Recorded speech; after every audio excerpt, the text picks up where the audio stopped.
Jingle man only मोरो laughing मोरो। हम लोगों के पास अभी आ गया है एयर फ्रायर और ये है फिलिप्स कंपनी का। इसको अभी हम लोग आपके सामने खोलेंगे। सीजर लेगी नॉरी? नॉरी, आर यू एक्साइटेड? तुम देखोगी नहीं कैसे क्या है इसमें, क्या खुल रहा है ये फिलिप्स का एयर फ्रायर। ये छोटा फाइट होता, मुझे डर लग रहा तुम्हारे लिए बीच में हम लोग।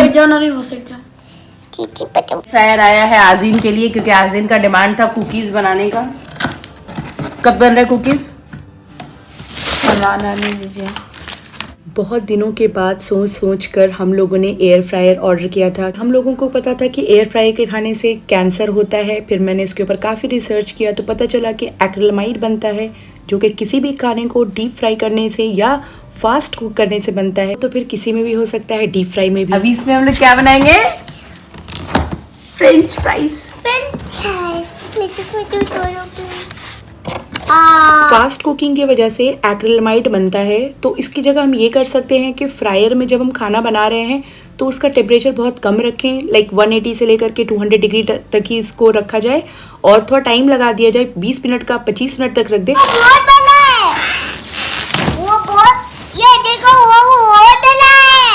बहुत बड़ा आ गया। ओके, ये इतना गंदा क्यों है नीचे? ये गिरा दिया था क्या रास्ते में? डस्ट है। डस्ट है ना? डस्ट है, नहीं रहेगा डस्ट। डस्ट क्यों रहेगा? नहीं लेकिन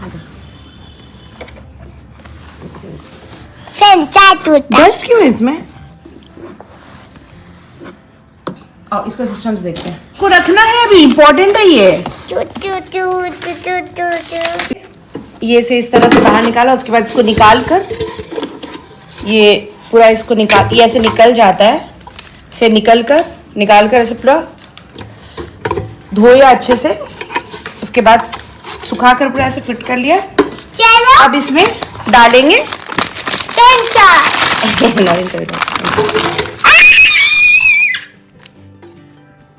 अब इसमें हम लोग डालेंगे फ्रेंच फ्राइज। एक छोटा सा गड़बड़ हो गया फ्रेंड्स, इसको पहले प्री हीट करना था। इसको पूरा ढाल लेते हैं पहले, इसके बाद इसमें थोड़ा सा ऑयल लगाना है। हाँ, तो सीखने में टाइम लगता है ना। इस तरीके से ऑयल लगा कर करना ना। बिस्मिल्लाह। ओ, ये इसमें नहीं जाएगा, किचन में ही जा सकता है। 200 पे डाले ना हम लोग, 200 डिग्री सेल्सियस पे 5 मिनट के लिए इसको प्री हीट कर रहे हैं। देखते हैं कैसा बनता है। हम लोगों का भी पहला एक्सपीरियंस है। मैं तेल लगा कर रख लिया है और अब जब ये 5 मिनट्स हो जाएगा तो इसमें ये डालकर देखते हैं कैसा बनता है। Nori, are you excited? Yes. 5 minutes हो गया। गरम है।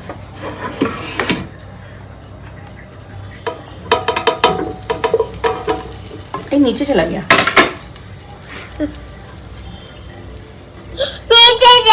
मम्मा ने आता।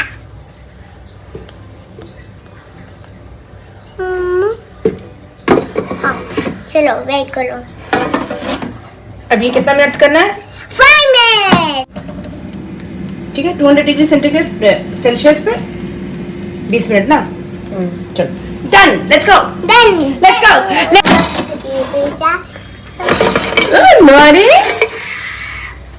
हम लोगों को तो जितना समझ आया हम लोगों ने एयर फ्रायर को यूज़ किया है। अगर आप लोगों में से किसी को भी कुछ आइडिया हो कि मैंने गलत किया है या सही, तो कमेंट करके ज़रूर बताइएगा। नेक्स्ट टाइम फिर मैं सही से करूँगी। वैसे मैं भी बहुत सारे डिशेस ट्राई कर रही हूँ इस पे बनाने के लिए।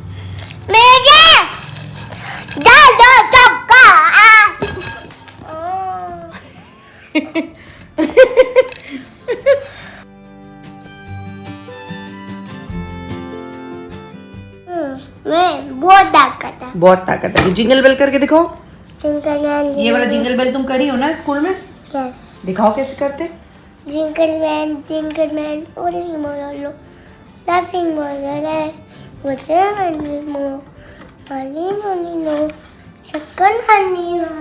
ये कौन सा जिंगल बेल सॉन्ग है? गल में The next day. इनकी थोड़ी तबीयत ठीक नहीं थी तो मैं ही खाना लेकर जाने का सोच रही थी और मैंने साजिद को बोला रुकने के लिए कि आज नौरीन को लेकर जाना है, जो कि स्कूटी में पॉसिबल नहीं होता है, सिर्फ कार में ही पॉसिबल हो सकता है। तो मैं और नौरीन और साजिद आ गए थे यशवीन से मिलने के लिए और घर पे चढ़ी हुई थी निहारी। 8 घंटे से ये पाया चढ़ा हुआ है, लेकिन 8 घंटे के बाद भी अभी तक रेडी नहीं हुआ और गेस्ट आने वाले हैं।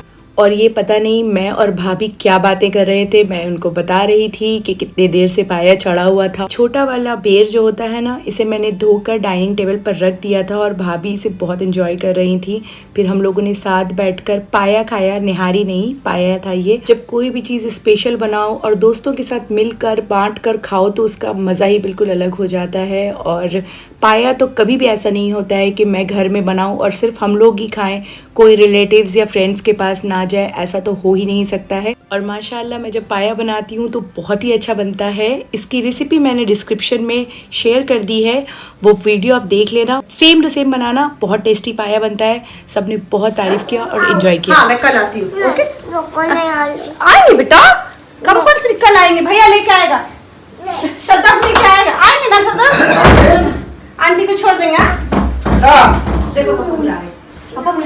जाने दो मम्मी फिर आएंगी, जाने दो। अब प्रॉमिस कर रहे मम्मा आते कल। अच्छा और गोदी में तो इसकी कितनी माँ है?